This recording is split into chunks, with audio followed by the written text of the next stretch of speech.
Hamid Official. Hamid Official.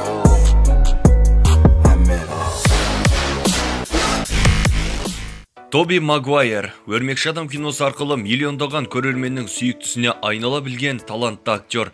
Бүгін көпшіліктің сұранысы бойынша американдық актер әрі продюсер Тоби Магуайр туралы ең қызықты ақпараттарды ұсынатын боламыз. Бұл Hamid Official YouTube арнасы, бізбен бірге болыңыздар. Тобиас Винсент Магуайр 1975 жылы 27 маусымда Американың Калифорния штаты Санта-Моника қаласында өмірге келген. Тоби өмірге келгенде анасы Венди Браун 18 жаста, ал әкесі Винсент Магуайр 20 жаста болған. Әкесі Винсент құрылысшы әрі аспаз болған, ал анасы Венди офисте хатшы болған. Кейінірек сценарист әрі продюсерлік қызметтер атқарған. Олар Тоби өмірге келгеннен соң отбасы құрған, алайда 2 жылдан соң ажырасып кетеді. Ажырасқаннан кейін әкесінің өмірі нашарлаған. Осылайша 1993 жылы банк тонап 2 жылға түрмеге қамалады. Ал Тоби анасымен бірге аз қаражатқа және әлеуметтік жәрдемақыға күн көреді. Тоби балалық шағында анасының, әкесінің, ата-әжесінің қастарында, яғни әр қалада көшіп жүріп өмір сүреді. Сондықтан оның жақын досы болмады. Жастық шағы қиындықтарға толы болғандықтан өзінше түрлі жұмыстарды істеуге әрекет жасайды. Бастапқыда әкесі секілді аспаз болуды армандады және оны үйрену үшін аспаздық курстарға қатысқысы келді. Ал оның анасы жас кезінен актриса болуды армандаған, сондықтан баласы Тобиді айына $100 төлеп актерлік курсқа қатыстырады. 13 жасында ол мектепті тастап кетеді және түрлі жарнамалық роликтерге түсе бастайды.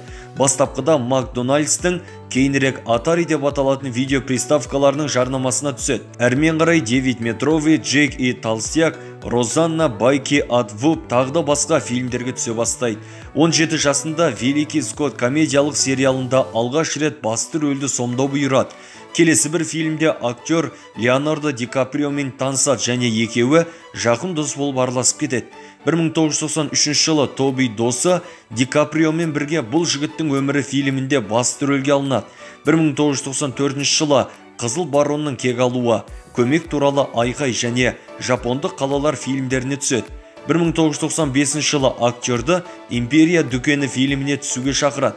Тобида сол уақытта ішімдікке байланысты кедергілер болғандықтан рөл сомдаудан бас тартады. Кейінірек арнайы ем қабылдап Грув қамалының герцогы қысқаметражды фильміне түседі. 1995-1996 жылдары Тоби мен Ди Каприо жастарға арналған Донс Плам кафесіне фильмге түседі. Түсірілім тобы екі актерға да ешқандай сценарий бермей толық импровизациямен ойнауларын сұрайды. 1997 жылы актер Қуанышты сапар триллерінде басты рөл сомдайды. Сол уақытта Тоби актриса Рашида Джонспен кездесе бастайды. Дегенмен актер 2 жылдан соң Рашиданы тастап әнші Кристина Агилерамен жүріп кетеді.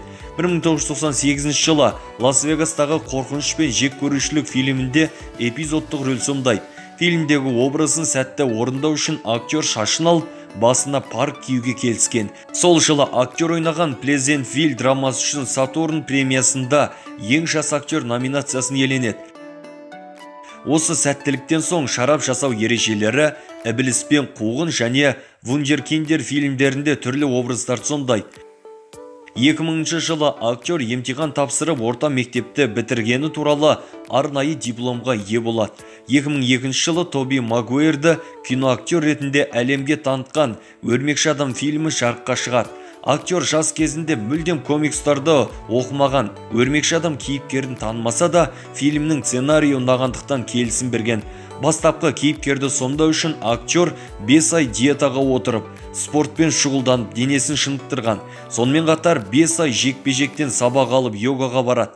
Өрмекші адам образына толықтай ену үшін актер ғылыми зерттеу институтында жәндіктер туралы арнайы білім алған. Фильмге әрбірі $100,000 тұратын өрмекші адамның бірнеше костюмі арнайы тігілген. Түсірілім барысында оның 4-еуі жоғалып кетеді. Кейінірек костюмдерді Sony компаниясының күзетшісі ұрлап кеткені белгілі болады. Фильмдегі Тоби мен актриса Кристен Данст сүйісетін сахна көпшіліктің есінде қалған рас. Тіпті дәл осы сүйісу MTV марапатында ең үздік сүйісу номинациясына ие болады. Алайда бұл романтикалық сахнаға түсу актерға қиындық тудыртқан. Себебі жаңбыр жауып тұрған сәтте басы төменге қарағандықтан актердің мұрнына су кіріп кете берген.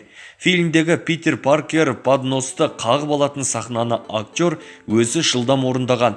Көпшілік бұл кадрды компьютерлік графика деп ойлайды. Фильм бір аптада $114 миллион табыс тауып, Гиннестің рекордтар кітабына енеді.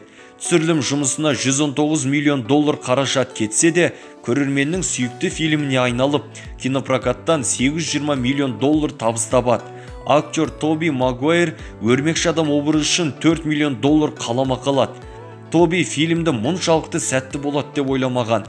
Өрмекші адам киносынан соң актер журналистерге сұхбат беруден, іс-шараларға қатысудан бас тарта бастайды. Себебі мұндай танымалдылықты ол күтпеген еді. Дәл осы сәттіліктен соң басты рөлдегі актерлар Тоби Магуайр мен Кристен Данст кездесіп жүрдеген ақпараттар тарай бастайды. Кейінірек екеуі де сұхбат барысында жай ғана достар екенін айтып өтеді. Сол уақытта Тоби актриса Деми Мурмен уақытша кездесіп жүрген. 2003 жылы актер «Фаворит» спорттық драмасында басты рөл сомдайды. Фильмге Тобидің өзі продюсерлік етеді және өз кейіпкерін сомдау үшін 9 килограммға арықтауға кіріседі. Түсірілім барысында актер белінен жарақат алады. Фильмді киносыншылар орташа қабылдады. Ал Тоби $12 миллион $500 мың қаламақы алады. Сол жылы актер Universal киностудиясының продюсерінің қызы Дженнифер Мейермен кездесе бастайды. Жарасымды жұп үйленбесе де бірге тұруға шешім қабылдайды. 2004 жылы Sony компаниясы мен Marvel бірлесе отырып, Өрмекші адам киносының екінші бөлімін жарыққа шығарады. Белінен жарақат алған Тоби фильмдегі қиын трюктерді орындаудан бас тартады. Бұл жолы Өрмекші адам костюмінің 25 данасы арнайы тігілген. Тоби вегетариан болғандықтан фильмдегі хот-дог жейтін сахнаны ішіндегі шұжықты алып тастатып барып орындаған. Фильм кинотеатрға шыға салысымен бір күнде $40 миллион табыс тауып рекорд орнатады. Өз сәттілігін қайталаған кино әлем бойынша $784 миллион табыс табады. Ал актер $17 миллион қаламақыға ие болады. Сонымен қатар Тоби Магуайр Сатурн кинопремиясында ең үздік актер номинациясын жеңіп алады. Сол жылы актер құмар ойындарына қызығып кәсіби покер турнирлеріне қатыса бастайды. Уақыт өте продюсер Хьюстон Кертиспен бірге өз үйінде покер турнирлерін өткізе бастайды. Ақпараттарға сүйенсек, актер құмар ойындарынан жылына $30 миллион табыс тапқан. 2006 жылы «Жақсы неміс» киносында басты рөл сомдайды. Сол жылы Тоби мен Дженнифердің Руби есімді қыздары өмірге келеді. Осы қуаныштан соң 2007 жылы олар ресми түрде үйленіп, той жасайды. 2007 жылы миллиондаған көрермендер асыға күткен Өрмекші адам киносының 3-ші бөлімі «Өрмекші адам шағылысқан жау» атауымен жарық көреді. Бұл жолда фильмге Сэм Рейми режиссерлік етеді және Өрмекші адамның қарсыласы ретінде Веном образын енгізеді. Фильмді көрермен жылы қабылдады, яғни бір аптада $375 миллион табыс тапты. Ал әлем бойынша кинопрокаттан $890 миллион табыс тауып, ең көп қаражат жинаған фильмдер тізіміне енеді. Тоби Магуайр бұл жолы Өрмекші адам образы үшін $15 миллион қаламақы алады. Сол уақытта Өрмекші адам киносының 4-ші бөлімі туралы ақпараттар пайда бола бастайды. Тоби бұл жолы продюсерлермен келісе алмайды және режиссерға 4-ші бөлімге жазылған сценарийлер мүлдем ұнамағандықтан аталмыш фильм тоқтатылады. 2008 жылы актер «Солдаты неудачи» комедиясында, ал 2009 жылы «Братья» боевигінде басты кейіпкерді сомдайды. «Братья» фильмдегі образ үшін актер Алтын глобус марапатында ең үздік ер адам рөлі номинациясына ие болады. Сол жылы, яғни 2009 жылы актердің Отис есімді ұлы өмірге келеді. 2011 жылы заңсыз құмар ойындарына қатысып, полицияның көзіне түседі. Тобидің покерден ұтып алған $300 мың ақшасы алаяқтардың арнайы қорынан алынғаны белгілі болды. 2011 жылы актер «Детальдар» комедиясына түседі. 2012 жыл Тоби өзінің Material Pictures деп аталатын продюсерлік компаниясын ашады. Сол жылы «Трофей Вавилона» комедиясында ойнаса, 2013 жылы бала кезіндегі жандосы киноактер Леонардо Ди Каприоның бірге «Великий Гэтсби» драмасына түседі. Дәл осы рөлге досы Ди Каприоның өзі ұсынған. Сол жылы «День труда» фильмінде 2014 жылы «Жертвуя пешкой» драмасында басты кейіпкердің рөлін сомдап шығады. 2016 жылы Тоби мен Дженнифер ажырасып жатқандарын хабарлайды. Уақыт өте 17 жастағы модель София Ричимен кездесіп жүргені белгілі болады. Кейінірек актриса Деми Мурмен қайта қарым-қатынын орнатқанын да журналистер байқап қалады. 2017 жылы актер «Бос молокосос» мультфильміне дауыс басады. 2018 жылы Тоби модель Татьяна Дитманмен кездесе бастайды, тіпті оны балалармен таныстырады. 2020 жылы Тоби мен Татьяна карантин уақытында да бірге болған. 2019 жылы Тоби Магуайрдың продюсерлігімен «Вздрюченные», «Британия бежит», «Марафон» және «Лучшие враги» комедияларында жарық көреді. Актер сол уақытта кинодан алыстай бастаған сәтте «Өрмекші адам» киносының жаңа нұсқалары жарыққа шыға бастайды. Марвел кинокомпаниясы «Өрмекші адам» рөліне актер Эндрю Гарфилд пен Том Холландты басты рөлге алады. Сол уақытта «Өрмекші адам» рөлін қай актер керемет сомдаған туралы пікір-таластар көбейе бастайды. Көпшілік Тоби Магуайрды ең үздік өрмекші адам деп өте көп жазған. Осыған орай Марвел кинокомпаниясы 3 өрмекші адамды бір киноға қосу мүмкін деген ақпараттар пайда бола бастады. Уақыт өте бұл ақпарат шындыққа айналып 2021 жылы «Өрмекші адам үйге жол жоқ» фильмі жарық көреді. Басты рөлде актер Том Холланд өрмекші адам рөлін сомдайды. Ал сюжет бойынша өткен дәуірге оралып, Питер Паркерді іздеу сәтінде бұрынғы өрмекші адамдарды бір жерге жинайды. Миллиондаған кинокөрермендерді асыға күттірген фильмде тек Тоби Магуайр араға 14 жыл салып өрмекші адам образымен қайта оралады. Достар, бұл сәтті сөзбен айтып жеткізу мүмкін емес. Тоби фильмде пайда болған сәтте әлем бойынша өрмекші адамның жанкүйерлері қалай қуанғанын көрсеңіздер ғой. Айтпақшы, көрермендердің кинотеатрдағы реакцияларын YouTube'дан тамашаласаңыздар болады. «Өрмекші адам үйге жол жоқ» фильмі көрермен мүлдем күтпеген сюжеттермен толығып, 3 өрмекші адамның бір киноға бірігуіне себеп болды. Нағыз камео болған фильм әлем бойынша $1 миллиард астам қаражат жинады. Ал көрерменді сағындырған бұрынғы өрмекші адамның образы үшін актер Тоби Магуайр $1 миллион қаламақы алады. 2022 жылы әлеуметтік желіде бұрынғы «Өрмекші адам» фильмін түсірген режиссер Сэм Рэйми «Өрмекші адамның 4-ші бөлімін түсіру мүмкін деген ақпараттар пайда болды. Ал басты рөлде Тоби Магуайр болуы мүмкін деген болжамдар да бар. Алдағы уақытта актердің қатысуымен «Вавилон» фильмі, «Крестоносцы» драмасы, «Тихоня» комедиясы жарық көреді деп күтілуде. Тоби «Вавилон» киносында актер Брэд Питт және актриса Марго Роббимен бірге рөл сомдайды. Тоби талантты актер ретінде ғана емес, қайырымды адам ретінде де көпшілікке үлгі бола білген. 2020 жылы актер онлайн покер ойындарына қатысып, ұтқан қаражатын аштықта жапа шеккендерге аударады. Сонымен қатар мүгедектер арбасында отқан қарт кісіге тамақ алып бергені әлеуметтік желіде тез тарап кетеді. Көпшілік комментарий бөліміне ең қайырымды өрмекші адам деп жазып, жылы лебіздерін білдіреді. Қазіргі таңда актердің жалпы табысы $80 миллион құрайды. Актер кинодан бөлек жарнамалардан табыс табады.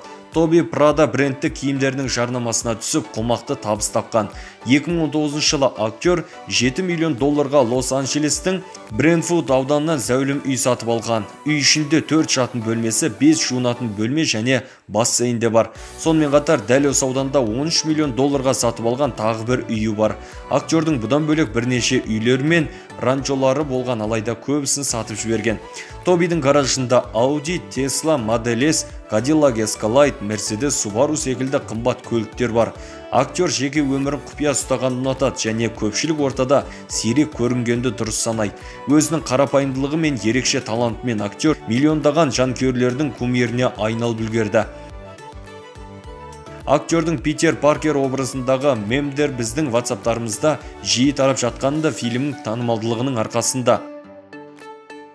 Тобидің танымалдылығы артқаны соншалық ғылым кандидаттары актердің құрметіне орай өрмекшінің жаңа түріне Фелисита Магуайр деп ат қойған. Иә достар, өрмекші адам киносын жастайымыздан көріп, әрбір кейіпкерін жатқа білгеніміз рас. Марвел кинокомпаниясы қаншама өрмекші адамды шығарып жатса да, бұрынғы өрмекші адам образы біз үшін өте ыстық. Ал өрмекші адам дегенде бірінші есімізге актер Тоби Магуайр келетіні шындық. Қаншама рет қайталап берсе де бұл фильмді көруден жалыққан емеспіз. Алдағы уақытта Тоби өрмекші адам рөліне қайта оралып жанкүйерлерін тағы қуантады деп сенеміз. Достар, біз сіздер үшін ақпараттарды қазақ тілінде ұсынамыз.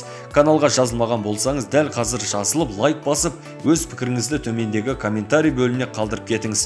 Төменде Telegram каналымыздың сілтемесін де қалдырдым, тіркеліп, жаңа видеоларды сол жерден көрсеңіздер де болады. Бұл әлемдік танымал жұлдыздар туралы қызықты ақпараттар беретін Хамид Official YouTube арнасы. Ақпаратты дайындаған Хамид, мәтінді оқыған Берік Сабыр.